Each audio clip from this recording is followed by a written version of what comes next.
You're listening to Saturday Morning Media. And now, back to our show. I have a lot of really cool friends who do a lot of really cool things. I wanted to make it a goal to sit down with these friends and spend about 15 minutes or so getting to know them better and find out about their past, present, and their future. The result is this show. My name is Grant Baciocco, and this is 15 Minutes With. Matt Keel is an animator and a juggler, and today's guest on 15 Minutes With, Matt, welcome to the show. Hey, Grant, what's up? Not much. Say it like that. Glad to have you. Thanks for having me. This is great. Yeah, this is great. Now, you and I have done shows together, family-friendly shows, where you have shown off your amazing juggling skills, but we'll talk about juggling and all that. Yeah. But I want to go back to the beginning. When you were a kid, what was the first creative thing that really captured you? First creative thing, it was always just cartoons. Mm-hmm. I mean, the big one was SpongeBob, of course, but that was a little later. Before that, it was Disney cartoons and all that stuff. But it was never one specific one until SpongeBob. Right. It was always just all of them, Mm-hmm. you know. But and then just always drawing, like pretty much every animator. That's all you do.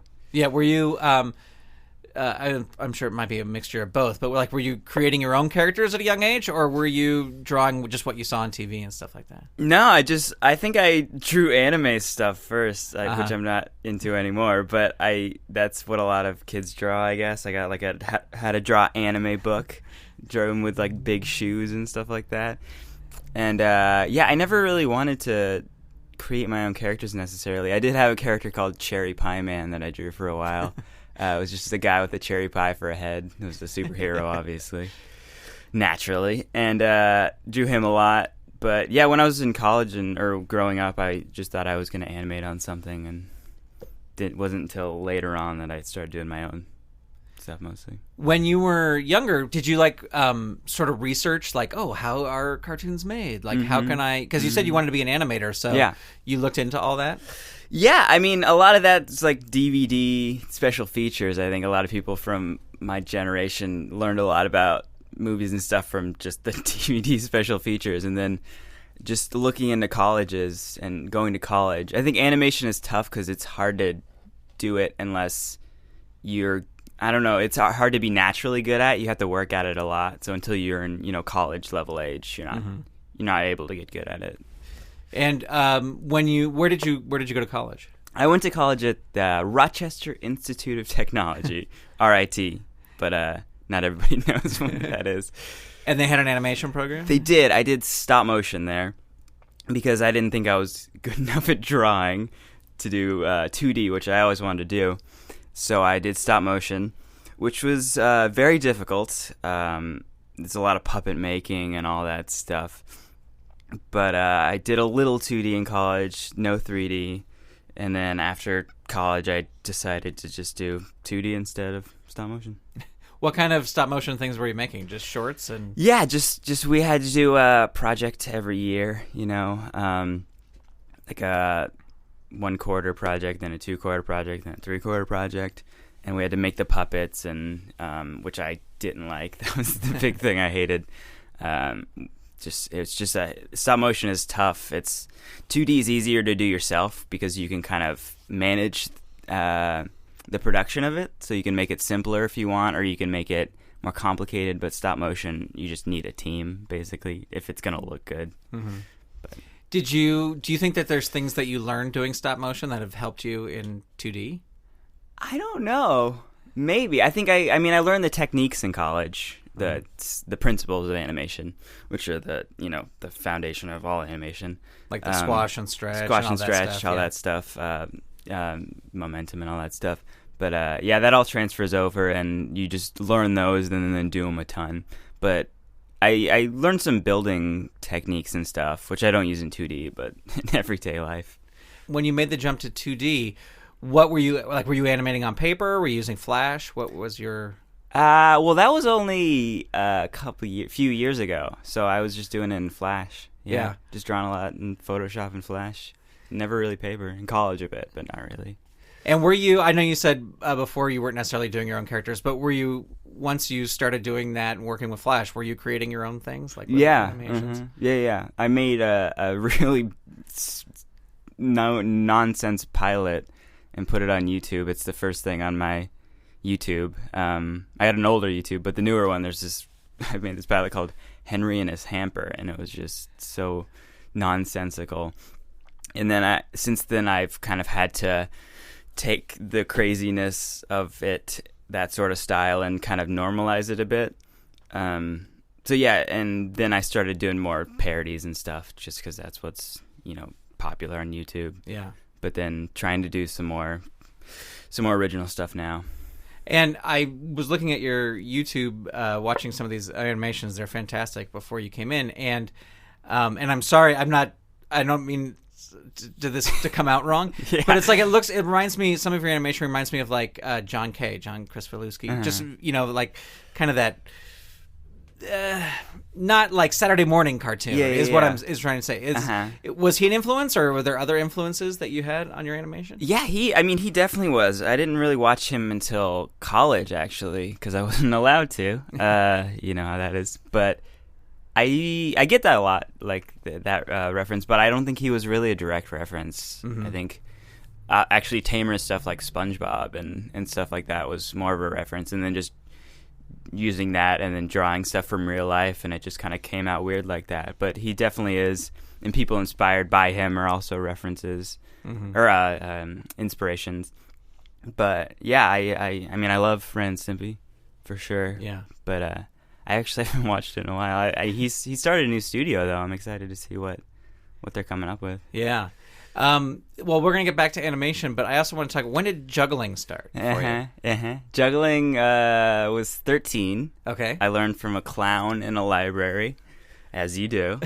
And that was just the thing I did when I was growing up. I just didn't, like a lot of kids, or a lot of people in art, in entertainment, just did stuff instead of hanging out with people. So I just juggled all the time and went to conventions and stuff like that. So I would, I played soccer my freshman year of high school, and then I quit because I wanted to juggle more and stuff like that. But yeah, I've just been doing that. There was times when I practiced a lot growing up. Like I was president of my juggling club in high school and college, and it's just been a kind of consistent thing, and been able to use it performance-wise too. Well, it's to me, it's really an impressive skill, because when I was in high school, the theater teacher was like, by the end of the year, you will all know how to juggle. And I practiced, and I could never, like to this day, really? I can't juggle. I can teach you, Grant. Oh, let's do it. Right now, on the podcast. All right, here we go. Wow, look, I'm doing it. Oh, wow, that's so quick. But yeah, it's easier than most people think. I think people always, I hear the same. I wanted to start a video series where I just teach people how to juggle, because you hear the same like 5 things over and over, like I'm not coordinated, or oh no, I'm different, I'm not good at things or something. And I'm like, I can totally teach you. Well, I will be the first person on your video podcast. Please. Because yeah, but I'm so impressed. So were your parents like behind this juggling, where they were like, let's support him? They loved it for some reason. I don't know why, but my dad would come to conventions with me all the time, and he would try to juggle, but he was never really good at it. My mom was always into it. Anytime that I would like stop doing it for some reason, they'd get upset. They were like, it's such a good talent to have. But yeah, they were totally supportive. I never really wanted to do it full-time performance-wise, though. I know a lot of people that do it full-time. But I always wanted to do animation. Yeah. But it's kind of cool to be able to use both of those. Yeah. Everything into one. And speaking of your parents, are your parents creative at all? No. My dad is owns a pharmaceutical company, and my mom was was a stay-at-home mom. Mm-hmm. And she was a nurse's assistant, I believe, before I was born. But yeah, neither of them were. My grandmother was a painter, but that was, none of them were. But that's great, though, that they're so supportive yeah. Of your creativity. Because, I don't know, I think the stereotype is, no, you're going to be a doctor, or whatever. Yeah. Well, I think the closest thing to that was when, in college, when I decided I didn't want to do just animation, I told them I wanted to do, like, comedy instead, which I'm doing more now.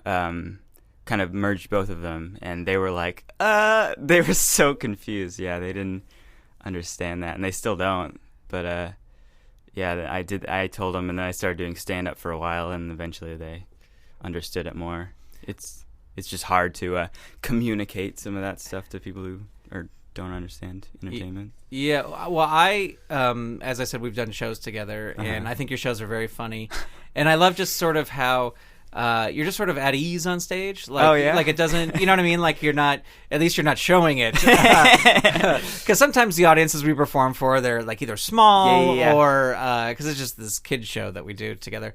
But, it's either small or there's kids who are maybe not into whatever's happening on stage, but you're just very at ease, and you're like, you don't let anything bother you when you're on stage. Oh, really? Oh, well, I really appreciate that. Yeah, I mean, I've performed so many times. Like, I do improv and this stuff called Idiot Workshop, which is like a clowning improv and stand-up, and you just kind of get super comfortable, and once you kind of stop caring what the audience thinks, it's easier. I mean, you care, obviously, but you're not embarrassed, or you can just kind of be yourself on stage. But I do have a funny story where I was doing a kids show called Marzo's. Have you done that one? I've heard of it. Yeah. I actually know the guy who runs it. Yeah, Jeremy. Yeah. But I have not performed there. Right. Yeah. Well, I don't know if he wants me to tell this story, but I mean, this happens in a lot of shows. The kids, it was just a hot day, and they were like, they were enjoying the show, but they wanted to, go home. And I was the last one, and I brought up a volunteer, and I asked for a suggestion, because I do this trick where I text in my phone while I'm balancing something. And his suggestion was something like, I usually like shows, but I'm not enjoying this, or something, which it was just, they were in that, it was recording a live video. So we were in the room for like 3-4 hours. Yeah. And they were troops for most of it, but at the end they were so tired, and it was just funny how blunt he was, and everybody laughed, and got to play that off. But yeah, that's a really fun show to do, though, too. There's a couple fun shows like Two Milk and Marzo's where you kind of be stupid and goofy and do your normal act, but tailor it a bit to kids. Yeah. Well, I love, like, not that it happens a lot, but it's like if you just drop a pin, you're like, you pick it up and you go right back to, you know what I mean? Like, oh, good. And it's I'm not glad that plays off. Yeah, well, I just, it's like me, it's just like I know on stage, it's like if a string breaks, right? Like I can act cool, but inside I'm like, oh my God, what am I going to do? But you just seem like, well, there you go. It's no big deal. Yeah, it's a lot of fun to watch. Oh, I really appreciate that. I didn't know that came off that way, because I haven't recorded myself doing a show in like years, so I just kind of do it and feel it out, and doing crowd work. Like, I went to a festival with this group called Jive Joint, Symbiosis, a few months ago, and it was so much fun because we just had to fill the stage all day, every day, pretty much. So I just performed for like 20 hours, and a lot of it was crowd work. So it's just a lot of that. Same with the kids. You just kind of get used to dealing with whatever the audience is. Like, there were, bros in the audience heckling at one point. Yeah. And we had to get everybody on our side. So you're just doing that for hours, and you get used to just, doing jokes on the fly or writing stuff. And it's so much easier to write new jokes when you have that crowd work stuff underneath your belt too. Yeah. Well, and I think you've just given a good example of it. It's like, if you want to get good at something, you just got to do it. Yeah. And it's like, not take any show you can and do it. You just got to take the knowledge you have from people that have done it and then try to do that at first, and then it just goes from there. It's just so much work. Yeah. Getting good. Same with puppeting, everything. Yeah. Well, getting back to the animation side a little bit, after college and you started to do, where did you work after college, like after graduating? After college was kind of rough because I wanted to do just TV writing and comedy stuff because I was didn't want to do the stop motion. So I moved out here and did UCB classes, and then did stuff at Nerdist, the Nerdist school, and Nerdmount Theater. I was there for a while, working and doing classes. And then I also did interned at Conan. So I was kind of doing all that while I was doing stand-up. Freelance, not making any money or anything.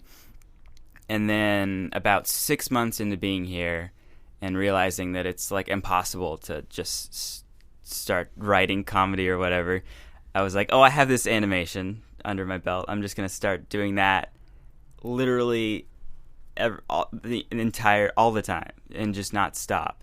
And so I was doing that, and then I was doing Nerdist. I was working at Nerdist at the time and taking classes, and that was all I did for like a year, I think. And then, yeah, like you were saying, you just do it nonstop, and it might affect your social life a little bit, but eventually you'll kind of find a crowd that has the same interests. Yeah, I think. I don't know. I'm still working on it. But. Yeah. Well, recently, and we don't have to talk specifics about the project, but recently you were in charge of like an animated web series or thing. What's it like, being fully responsible for getting a project done like that? Yeah. So it's called Grandma vs. the Internet, and I did it with a website called Guff, and I did 3 episodes. Yeah, we're waiting for or actually I don't know if I can say I did 3, but yeah, I did a few episodes. One of them I had a little help. The other ones I did all on my own, which is super stressful because it's a 4-minute web series and had writers and producers on it. But I was doing it all on my own, which is super tough. But that's how I do all of my stuff, and it's grueling and not healthy. But yeah, I don't know. It's just kind of how I've done it, and the process. You kind of adapt your process based on what help you have or who you're working with, and some you kind of learn or garner from other people. And I think I always think this is interesting because I think about, oh man, if I had when I was a kid, if I had a phone that could shoot video, I would have made tons of movies and stuff. Yeah. Like that. Is there sort of a piece of technology now that you wish you had when you were a kid and be like, oh, I would have done this? Not really, because when I was, that right age is when everybody blew up on YouTube. It's just my mom wouldn't let me have a YouTube, so I couldn't really do it. I mean, I did kind of, but it was all like crappy stop motion videos, So I think if I had just started animating sooner and gotten a tablet and just did it, maybe I would have gotten better at it quicker. But yeah, I'm not on Snapchat. I do Instagram and stuff like that. And I just use, Flash, or it's called Animate now. And it just takes time to learn new software a lot of time. And if I can just stay in the same softwares, I think a lot of people are like that. A lot of creative people I know just stick on old, Adobe software rather than learn new stuff. Or people are still animating on paper, Right. And you only update if you have to, or you're on a new job, or if the software actually jumps ahead a lot. Like, I'd love to get a Cintiq, you can draw directly onto. I still use a tablet that you draw onto the tablet and it feeds onto your computer. Right. But that would be a change for sure. Yeah. But because I know that some people don't go to college, they just start doing the job, and you're somebody who went to college. Would you recommend that to somebody if they wanted to animate or get into that sort of business? Like, do you think it's helped you going to RIT? I don't. I think it has, but not animation wise. I think I learned animation principles and had professors. Like, I had a professor named Tom Gasick who worked on Wallace and Gromit, and another guy, Brian Larson, who worked on like Proud Family and all those shows. So it's cool to have them help you out. But yeah, I learned way more just doing it myself. And I know a lot of successful YouTube animators, or like all of them, didn't go to college. They just started doing it, So you don't need to, but it's more about the community and having deadlines and stuff like that. So getting out of high school and needing to produce a project every semester or whatever. If you're self-motivating enough to do that and you already have a community around you, maybe you don't need college, to save a lot of money. But yeah, I don't think that I don't look back on it like, oh yeah, that was something I needed, Yeah. But who knows? You never know who you'd be without what you did. Right. So stay in school, kids. Stay in school, kids. Maybe. Definitely go through high school and then think about college. Yeah. Well, as we're wrapping up here, if people want to check you out, where can they go online and find you? Yeah, just on YouTube, if you search Matt Keel, you can find me, or Matt Keel Animation. It's one of those. It's the one with the creepy animations, I guess. Yeah, and then on every other, like Instagram and Twitter, same stuff. All right, well, I will put links to everything in the show notes man. for this. Matt, thank you so much for coming. Thanks, Grant. This is great. Matt Keel is a juggler and animator, and he was today's guest on 15 Minutes With. You can follow Matt on Twitter or Instagram, where his username is Matt Keel, and you can find a link to his YouTube page in the show notes for this episode over at GrantCast.com. 15 Minutes With on the GrantCast is a production of Saturday Morning Media and made possible by the Saturday Morning Media Patreon patrons who've gone to patreon.com/Saturday Morning Media and set up a monthly donation for as little as $1 a month. Huge thanks to Shay Stewart, Merle Lafferty, Jeff Peterson, Dale Gadania, Stephen Staver, Jackie Climo, Melissa Crawford, Chuck, Matthew Wayne Selznick, Dave Slusher of the Evil Genius Chronicles, Mike Coughlin, Dorothy Baciocco, John D., Kathy Crawford, Brian Greer, Carrie Whitney, Chuck Tomasi, Chris Foster, Stephen Ing, Clinton of ComedyForecast.com, Vicky DeVries, Mike Wobschall, Twitter user Butzingear, a.k.a. Wildcat, Eve Cunning, Mike Hamilton, Gaston Marino, Reed Loveland, Ivan Asquith, and Vanessa Whitney. If you'd like to support this show and the other fun content from Saturday Morning Media, become a patron. Head on over to patreon.com/Saturday Morning Media and set up your monthly donation today. You can also tell a friend about the show or leave the show a review on iTunes. And while you're over there on iTunes, be sure to click that subscribe button. That way you'll get new episodes the moment they are released. If you have feedback for the show, you can send it to me directly at grant@throwingtoasters.com or get in touch via Twitter, where my username is ToasterBoy. Thank you so much for tuning in. I'll talk to you next time right here on the GrantCast. The GrantCast is copyright 2016 Saturday Morning Media, Grant Baciocco, executive producer, all rights reserved. www.saturdaymorningmedia.com. You've been listening to Saturday Morning Media. Stay tuned. We'll be right back.